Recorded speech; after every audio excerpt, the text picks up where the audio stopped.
Menutupi seluruh rangkaian penyaluran Bapok tahap 1 bagi masyarakat di 13 kabupaten kota se-Papua Barat, Gubernur bersama rombongan mengakhiri kunjungan ke Kabupaten Teluk Bintuni pada hari Jumat 6 Juni 2020 menggunakan pesawat Susi Air yang disambut oleh Bupati Teluk Bintuni Petrus Kasihiu bersama Forkopimda setempat.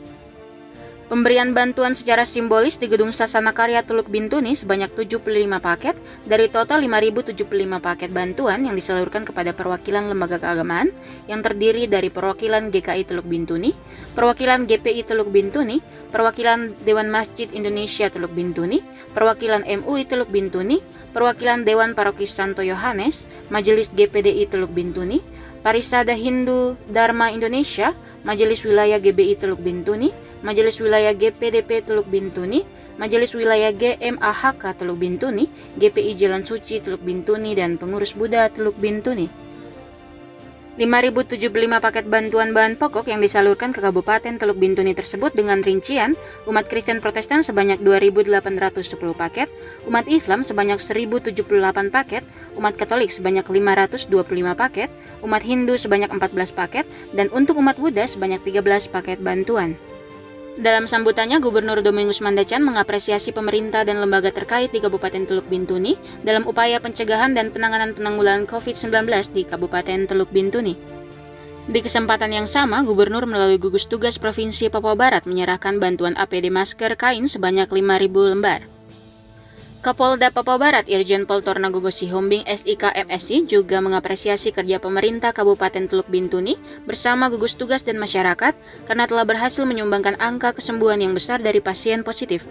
Irjen Pol Tornagogo mengatakan Kabupaten Teluk Bintuni telah menjadi contoh yang baik bagi kabupaten kota lainnya di Provinsi Papua Barat. Di kesempatan itu, Domingus Mandacan menginformasikan bahwa pemerintah Provinsi Papua Barat sudah mengalokasikan dana untuk bantuan bahan pokok tahap selanjutnya yang akan dilaksanakan setelah melakukan evaluasi tahap pertama. Artinya hari ini Bintuni yang terakhir. Bintuni yang terakhir dari bantuan lama ke semua kabupaten kota di Papua Barat, dan hari ini Bintuni yang terakhir. Kemudian nanti kita evaluasi tapi juga kita bisa berdasarkan laporan-laporan yang sampai ke lembaga-lembaga keagamaan ataupun berbagai pihak yang menjadi koreksi di provinsi, kemudian kita evaluasi dan ada tahap kedua lagi yang kita akan salurkan lagi. Apakah sudah ada jadwalnya Bapak? Bagaimana? Yang jelas dari sisi pendanaan sudah siap untuk tahap kedua gitu. Jadi nanti kita belajar dari sekarang kita distribusi ini dulu, pembuatan di mana berdasarkan data dan sebagainya, kita lihat, kita evaluasi, kemudian oke, kalau mekanismenya tidak tepat kita evaluasi, kemudian kita yang tahap kedua lagi. Bupati Teluk Bintuni Petrus Kasihiu menambahkan bahwa Kabupaten Teluk Bintuni mempunyai 2 tim khusus yang melaksanakan tugas pencegahan dan penanganan COVID-19.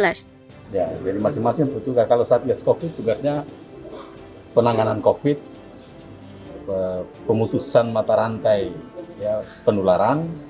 Kalau yang satunya Satgas dampak itu berkaitan dengan dampak ekonomi dan dampak sosial. Sehingga tugasnya adalah memantau, melakukan pendekatan pendataan kepada masyarakat itu pembagian bantuan-bantuan berupa bantuan bahan makanan atau mungkin ada BLT kemudian nanti akan disalurkan. Intinya begitu, jadi dua tugas itu bekerja sama tetapi juga tetap bekerja dengan OPD-OPD yang secara teknis menangani ke lapangan. Ya, jadi misalnya bekerja sama dengan Badan Penanggulangan bencana daerah, Dinas Sosial, Dinas Kesehatan, jadi bekerja secara kerja mereka begitu. Selanjutnya, Kepala Dinas Kesehatan Kabupaten Teluk Bintuni, Franky Mobilala, SKM MKes, menjelaskan langkah-langkah teknis yang dilakukan oleh pemerintah dalam upaya pencegahan dan penanganan COVID-19 di Teluk Bintuni. Dengan selang waktu yang begitu berjalan, kami banyak menemukan karena kami bentuk tim. Kami ada punya tim, yaitu tim penyelidikan epidemiologi. Jadi tim ini punya tugas untuk mencari tahu kasus. Jadi kami punya kasus pertama yang terjadi yaitu klaster dari Goa. Dari Goa, itu setelah klaster dari Goa ada sekitar beberapa yang positif. Kita obati.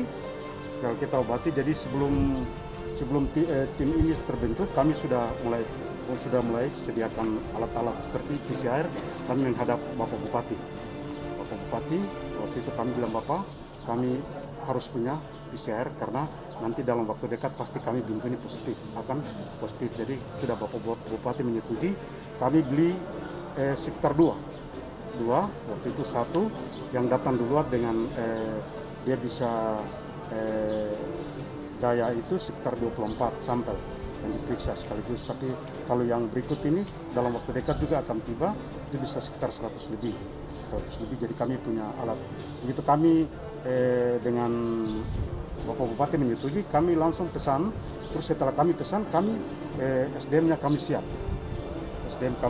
Kami kirim ke Makassar untuk mengikuti training kurang lebih sekitar 1 bulan di Makassar.